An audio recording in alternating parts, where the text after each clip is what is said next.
Assalamualaikum warahmatullahi wabarakatuh. Saya Farizal Syaiful Rusdi dari jurusan Humas. Ingin menuntaskan tugas semester pendek saya dengan mata kuliah PKN, yaitu meresum tentang yang Bapak lampirkan. Pendidikan kewarganegaraan dapat diartikan sebagai wahana yang memfokuskan pada pembentukan diri yang beragam untuk mengembangkan dan melestarikan nilai-nilai serta moral pada budaya bangsa Indonesia yang berhadapan dengan keberadaan negara Kesatuan Republik Indonesia, demokrasi, HAM, serta mengandung identitas nasional Indonesia yang berbasis pada filsafat bangsa kita, yakni Pancasila. Agar menjadi warga negara yang cerdas, terampil dan karakter yang dapat diwujudkan dalam kehidupan sehari-hari. Ada 3 macam pendidikan yang menjadi dasar tingkat universitas, yaitu pendidikan agama, pendidikan kewarganegaraan, dan pendidikan bahasa.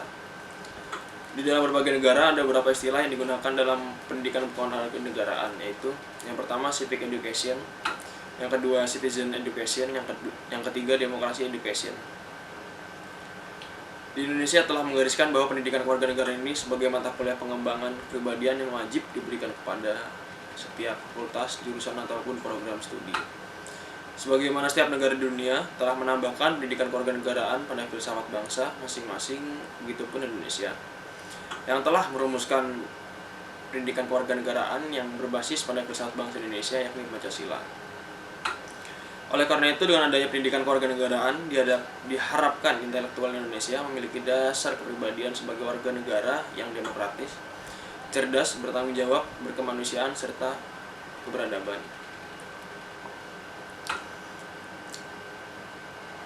Adapun ruang lingkup pendidikan kewarganegaraan meliputi filsafat Pancasila, identitas nasional, konsepsi negara dan NKRI, konsepsi warga negara dan kewarganegaraan Indonesia, demokrasi, konstitusi, negara hukum, HAM, wawasan Nusantara, dan ketahanan nasional. Pendidikan Pancasila, sebagaimana yang telah kita ketahui, proses perumusan dan pengesahan Pancasila memakan waktu yang cukup lama dan penuh tantangan. Namun para tokoh-tokoh pahlawan dengan gigih berhasil merumuskan Pancasila pada tanggal 1 Juni 1945. Pendidikan Pancasila memiliki beberapa landasan, antara lain landasan historis, landasan kultural, landasan yuridis, dan landasan filosofis. Landasan Pancasila ini perlu dipelajari oleh kita para mahasiswa sebab akan membuka pikiran kita untuk memahami Pancasila baik sebagai dasar negara, pandangan hidup bangsa, dan sebagai filsafat negara.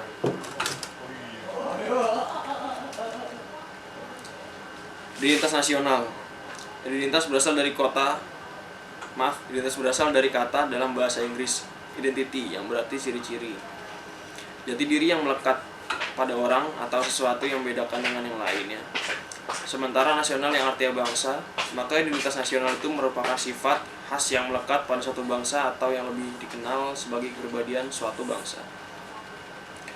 Identitas nasional berada pada kedudukan yang luhur dalam tatanan kehidupan berbangsa dan bernegara. Oleh karena itu, sebagai asas nilai dan norma kehidupan bangsa, sudah semestinya untuk dijunjung tinggi oleh warga dari bangsa tersebut.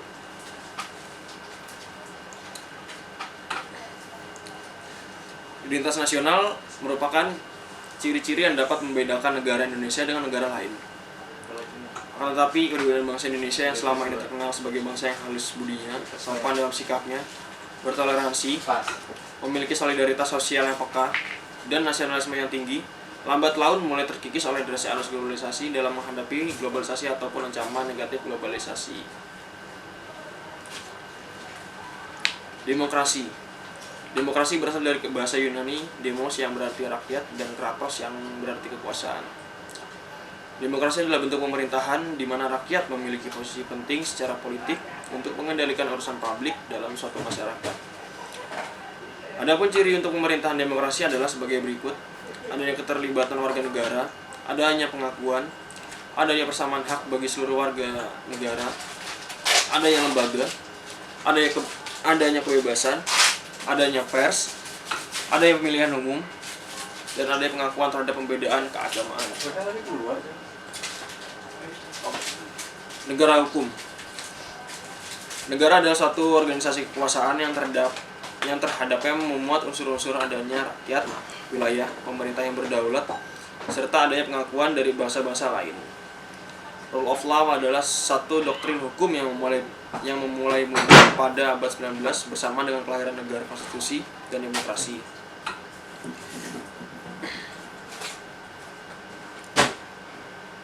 HAM, hak asasi manusia. HAM adalah hak-hak yang melekat pada diri manusia. Tanpa hak-hak itu, manusia tidak dapat hidup layak sebagaimana manusia. Hak tersebut diperoleh bersama dengan kelahirannya atau kehadirannya di dalam kehidupan bermasyarakat.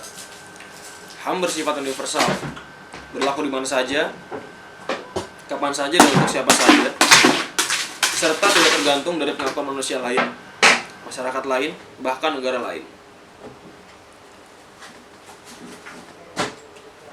Terdapat beberapa isi pokok hakikat asasi manusia, yaitu hak asasi manusia tidak perlu diberikan, dibeli, atau diwarisi. Hak asasi manusia adalah bagian dari manusia secara otomatis. Hak asasi manusia berlaku untuk semua orang tanpa memandang jenis kelamin, ras, agama, pandangan politik, atau status sosial dan bangsa. Hak asasi manusia tidak bisa dilanggar dan tidak seorang pun mempunyai hak untuk membatasi atau melanggar hak orang lain.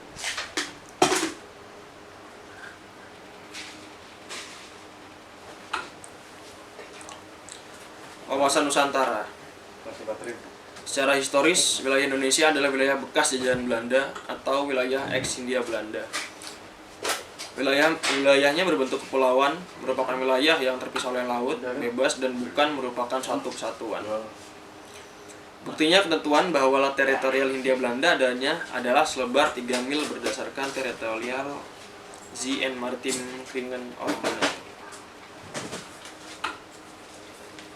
Secara etimologi, kata wawasan berasal dari kata mawas yang berarti pandangan. Tinjauan atau penglihatan indrawi ditambahkan akhiran bermakna cara pandang atau cara melihat, serta kata Nusantara terdiri dari kata nusa dan antara.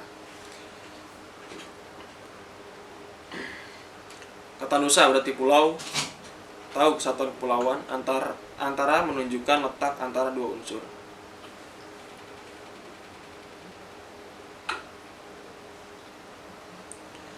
Ketahanan nasional.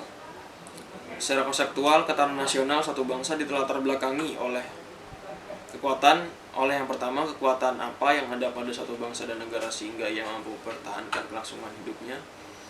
B. Kekuatan apa yang harus dimiliki oleh suatu bangsa dan negara sehingga ia selalu mampu mempertahankan kelangsungan hidupnya meskipun mengalami berbagai gangguan, hambatan, dan ancaman baik dari luar maupun dalam. C. Ketahanan atau kemampuan bangsa untuk tetap jaya mengandung makna keteraturan dan stabilitas yang di dalamnya terkandung potensi untuk terjadi perubahan.